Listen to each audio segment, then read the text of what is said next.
lecteurs et chers consommateurs, aidez-nous et le réseau Plus que Pro à protéger, défendre les droits et les intérêts qui sont les vôtres et ceux de nos chers consommateurs de France et combattre le cancer que constituent ces pseudo-youtubeurs de l'intox et la désinformation.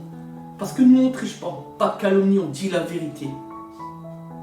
Vous avez l'opportunité de vous abonner à la seule chaîne YouTube qui vaille.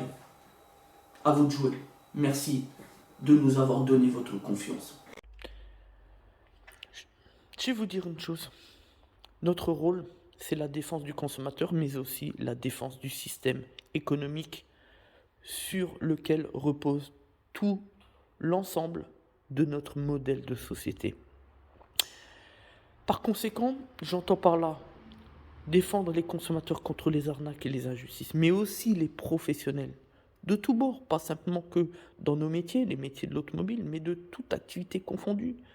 Parce qu'aujourd'hui, nous avons affaire, après la concurrence légale, qui est déjà difficile pour chaque entrepreneur. De surcroît, on a eu le coronavirus, donc la crise sanitaire. Donc là, ça a compliqué la situation pour les chefs d'entreprise. Mais aujourd'hui, c'est la règle de la triple peine avec ces youtubeurs, des tocards, des bras cassés, des individus du dimanche. Martin, c'est ça la vérité. En dessous la ceinture. Qu'ils ont juste là pour causer de la concurrence déloyale. Franchement, comme si ça ne suffisait pas de faire l'objet de la crise sanitaire, de la concurrence qui est, elle, légale, qui rend la tâche compliquée pour les chefs d'entreprise. Après ces deux éléments, c'est la règle de la triple peine avec ces pseudo-youtubeurs qui sortent de nulle part, qui n'ont aucun savoir-faire, pas la moindre compétence, aucune expérience professionnelle, mais qui se permettent de l'intox et de la désinformation. Parce qu'il ne faut pas se méprendre. Ils n'apportent aucune information. C'est de la désinformation, de l'intox. Parce que quand on n'a pas les moyens de la compétence, quand on ne sait pas de quoi on parle, et qu'il leur suffit juste de prendre d'un côté leur téléphone pour aller sur Internet et de l'autre la caméra pour parler bête et délivrer n'importe quelle ineptie fondée sur des hypothèses totalement dénuées du moindre fondement. Voilà quel est leur quotidien. L'objectif pour eux, faire des euros, faire des dollars. Voilà, sur le dos de leurs propres abonnés. Et ça, c'est la vérité. Et nous, notre rôle, finalement, en conclusion, c'est ça. Donner et dire les vérités qui dérangent. Parce que nous n'avons pas, nous, professionnels de l'automobile, à subir la concurrence déloyale de ces charlatans, ces imposteurs de l'Internet et des réseaux sociaux. Ces pseudo-youtubeurs qui n'ont rien à offrir aux consommateurs, à leurs propres abonnés et aux lecteurs. Et nous, sur le terrain, à notre niveau, à notre échelle, eh bien on le voit. On a souvent des gens qui viennent nous dire « Ah oui, j'essaye de rassembler tout ce que je peux comme information sur YouTube et tout. » Et nous, à la suite de cela, on est obligé de leur expliquer que oui, mais l'information est biaisée. Parce que tout ce que vous allez récupérer sur YouTube, ça va être une information délivrée par des amateurs, des bricoleurs, des passionnés. Sauf que ces individus n'ont pas la faculté de délivrer la moindre bonne information justifiée. Et c'est tout le problème. Voilà. C'est toujours des guignols, des bricoleurs qui vont essayer d'aller sur Internet pour essayer de trouver des éléments théoriques. Mais sauf qu'il y a toujours une différence entre la théorie et la pratique. À la fin, le consommateur, lui, pense avoir une bonne information, mais enfin, finalement, on lui délivre que des inepties, des pseudo-informations fondées sur la théorie.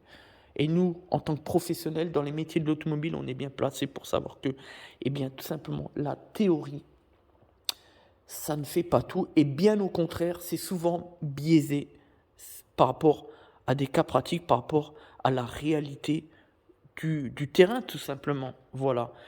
Pour toutes ces raisons, les youtubeurs qui ne sont pas du métier, et c'est 99% des youtubeurs, eh bien, n'ont pas à délivrer la moindre vidéo, à faire le moindre document public.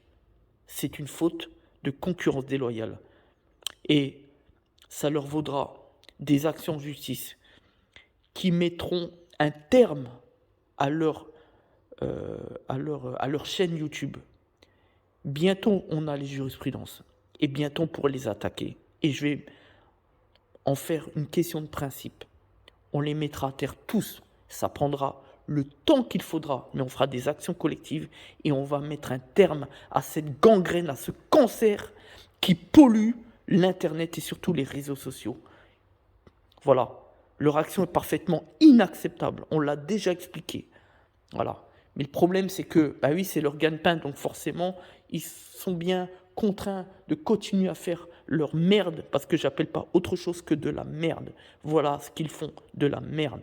Voilà. Et nous, on est là, dans notre rôle, légitimement, on est fondé, c'est de la noblesse, de dénoncer ces salopards, cette gangrène de notre économie. Et le consommateur en sortira plus grand et vainqueur. Croyez-moi. Merci à tous. Si vous recherchez une véritable information, n'ayez pas peur d'aller sur le terrain physiquement, voir un professionnel de l'activité recherchée et non pas d'essayer bien confortablement assis dans son canapé, d'aller sur YouTube pour essayer de trouver des informations. Je peux vous le garantir, vous n'en aurez pas pour votre argent, puisque vous aurez le droit uniquement, strictement à de l'intox et de la désinformation. Faites-nous confiance. C'était donc des autotransacts à Lange Réseau, plus que pour la défense du consommateur. À bientôt.